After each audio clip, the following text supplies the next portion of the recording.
Thank you for staying with us. It is 3 days till the presidential and National Assembly elections, and political parties are wrapping up their campaigns. While many are still canvassing for votes, President Muhammadu Buhari has thrown his weight behind the presidential candidate of the All Progressives Congress, Asiwaju Bola Ahmed Tinubu, while at the 36th ordinary session of the Assembly of the African Union, he mentioned that Tinubu is reliable, trustworthy, and can also sustain his legacies if elected as his successor. I am not a contestant in this election, but my party, the All Progressive Congress, has a candidate in the person of Asiwaju Bola Ahmed Tinubu. As I mentioned before, Tinubu is a true believer in Nigeria, who loves the people and the development of our country. I am calling on all of you to vote Asiwaju Bola Ahmed Tinubu. He is reliable, and I trust he will build on our achievements. Well, joining us in the studio is lawyer and APC member Sheun Fale. Good morning. Thank you for joining us. Good morning, Sheun. I wonder what came to mind seeing the president speaking about your presidential candidate as being trustworthy, reliable, and all of this at that platform. It's a good endorsement. To be honest, for those that have been listening to the president in the last couple of weeks, he said as much at the various campaign trail that he has been to. So saying it at an international forum is, of course, also heightening the profile of our candidate. But what struck me are his choice of words. He's a true Nigerian. He's someone that can unite Nigeria. He's a reliable person. Those words are really the attributes that we need from the next president of the Federal Republic of Nigeria, somebody that can really bring us together, that will not expand our fault lines, somebody with the right relationship to really bring people from all, nooks and crannies of Nigeria to, do the work that is required to take us to the next level. And I think that's the person that Asiwaju Bola Ahmed Tinubu is. We've seen it from all of his campaign outreach, that he's demonstrated the capability to bring people along with him. If you look at our platform, the APC, it's probably one of the parties without the sort of frictions and factions that bedevil all of the other parties. And it shows the sort of leadership that Asiwaju has. I'm not sure that there's any political party that would have undergone the sort of primaries that the APC went through and will remain as it is. We saw what is happening in PDP. As a matter of fact, our distractors were so sure that after the primaries the party was going to disintegrate. We're still one and united, and there's no better reason for that than Asiwaju and his ability to really unite people for a common cause, and that's what we're seeing. So I'm not surprised at all at the president's, endorsement again. Okay.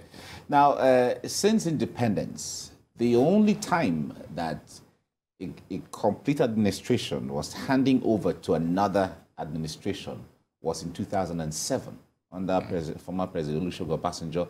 This is the next time that is happening. Now, if you cast our minds back to 2007, when former President Obasanjo was handing over, through the campaigns, he was there, nooks and cranny, he was all out for his candidate. Although, comparing that to this, Nigerians are saying, well, we didn't see enough of Buhari, all over the states with Asiwaju, as the case may be. But does that change anything? It doesn't. And I think we must, Nigerians or our distractors would like to, speak to perception. The fact is that the two scenarios that you've painted are the centerpiece of those scenarios are two different personalities.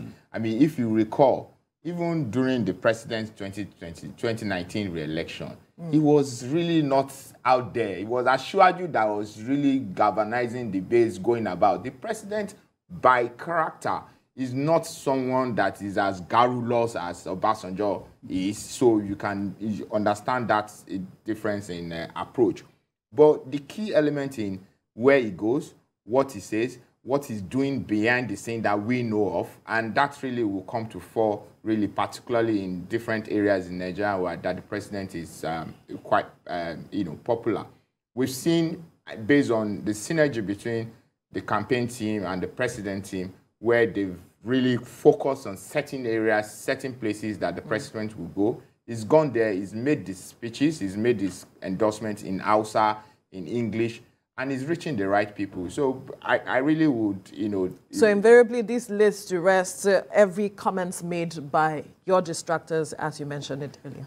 They want us to be fractured, and the truth is that, we're not. And, every time the president makes a statement, I remember when he, just prior to his departure to Addis Ababa, when he made the speech to Nigerians about the Naira swap. Of course, they went to town to say, he said you should go and vote for everybody. At that kind of engagement, of course, the right thing to say is, to be a statesman and appeal to everybody's, patriotic tendencies to do what is right. Of course, they went to town that he has said they should go and vote for everybody. He doesn't care about Asiwaju.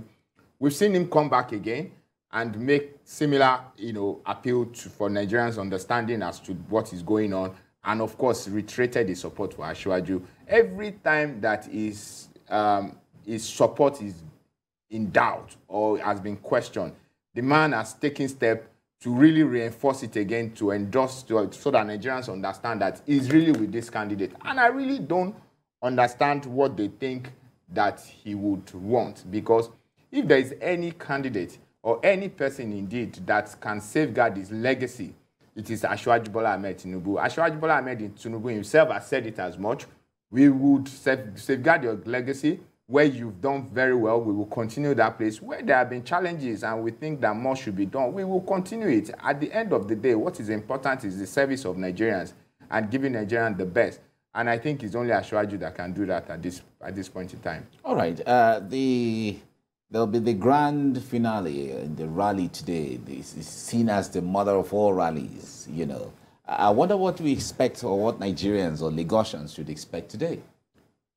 We should expect to see Asiwaju and the president speaking in one voice as to, one, the sort of undertaking that the president has done to bring us this far, and of course handing over the mantle to Asiwaju.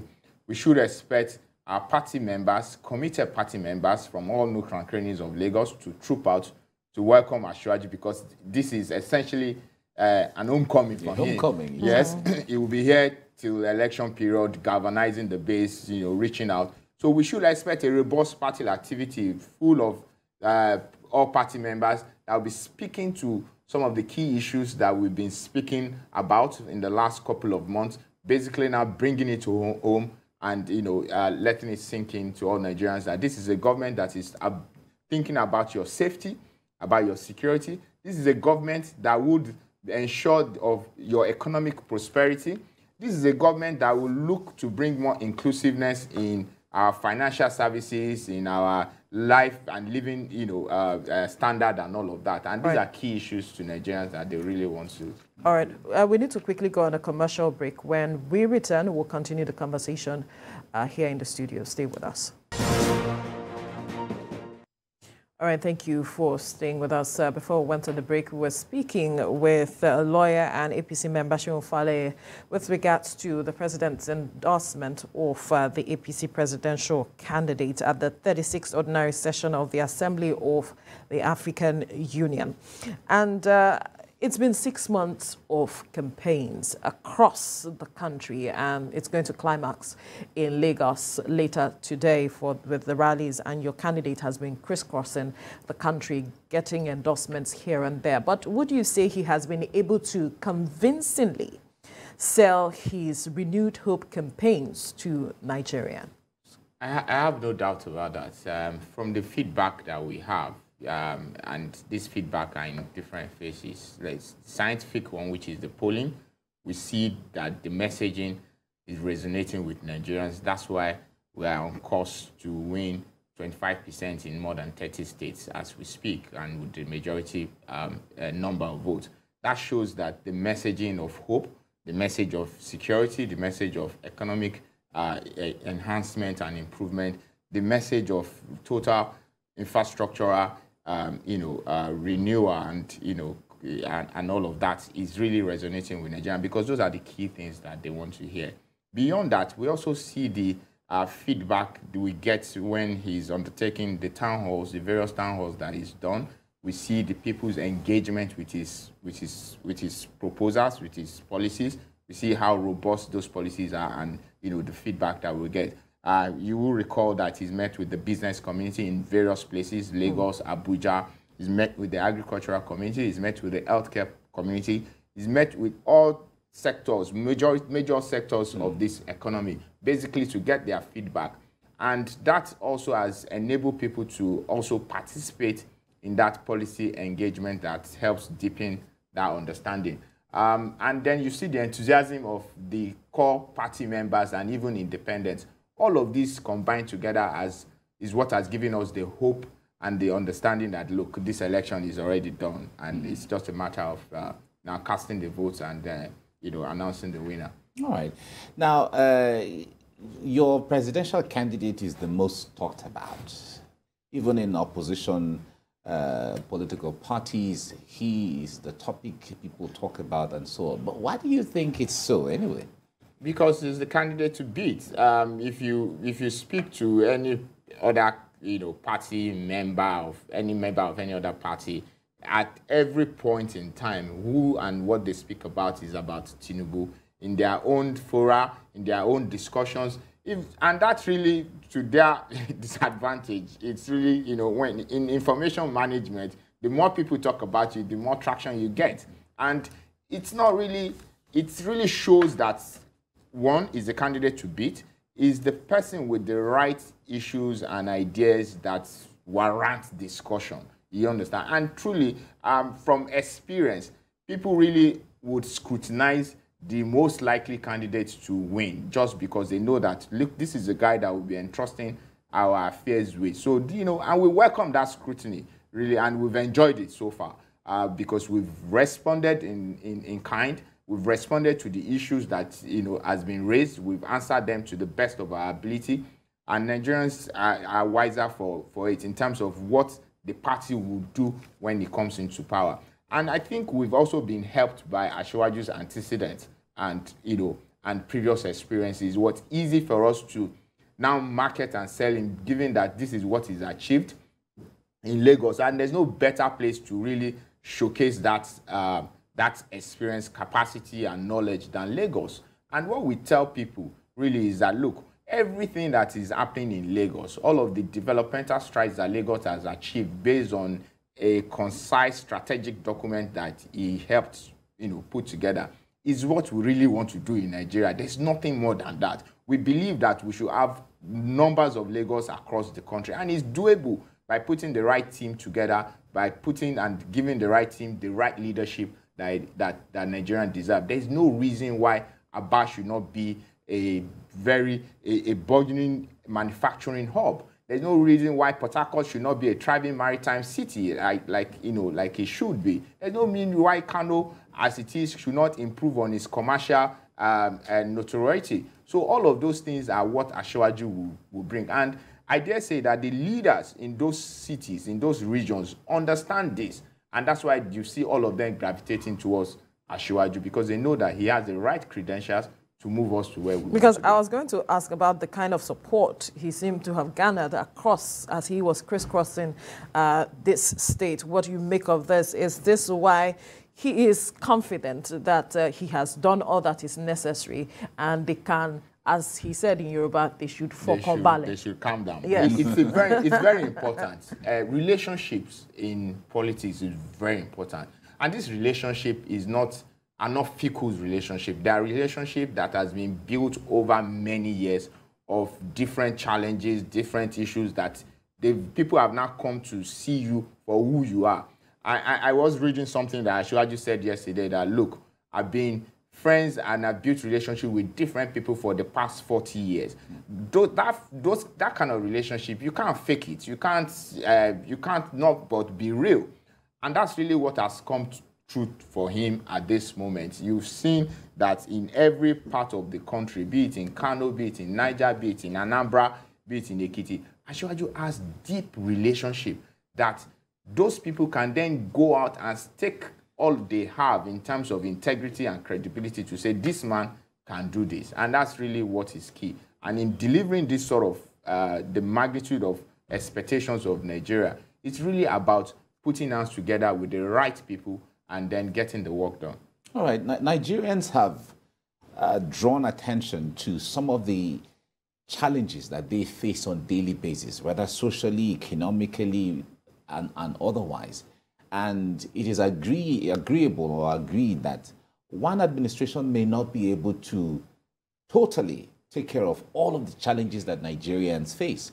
But if Asiwaju becomes president, what do you think he's going to do differently? Because a lot of people see him as someone who has been here through the system all the while, that he, coming on board, they wait to see what he will bring on the table differently. I think you're right when you say that there's no government that can fully, resolve all of the issues of, of the people. The truth is that all of these challenges will keep, they're dynamic, and governance is dynamic. But when Asiwaju comes into government, what I see is a dynamic leadership quality that will bring to bear. Like I said, the team is very important.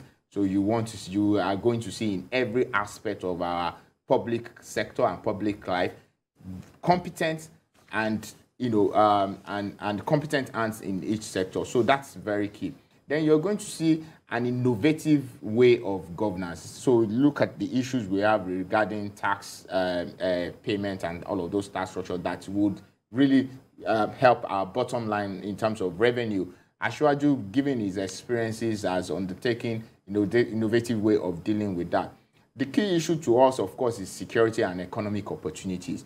Asiwaju has done that in Lagos in a way that has now allowed Lagos to be, a pulling city for everybody, and has given economic opportunities, in that regard. And that's really exactly what we will see in the federal level again, where we will see a lot of people being able to thrive and prosper, given the enabling environment that government will provide because of the creative thinking that will come across in every sphere of our, of our national life. And I think that's key for us going forward. All right.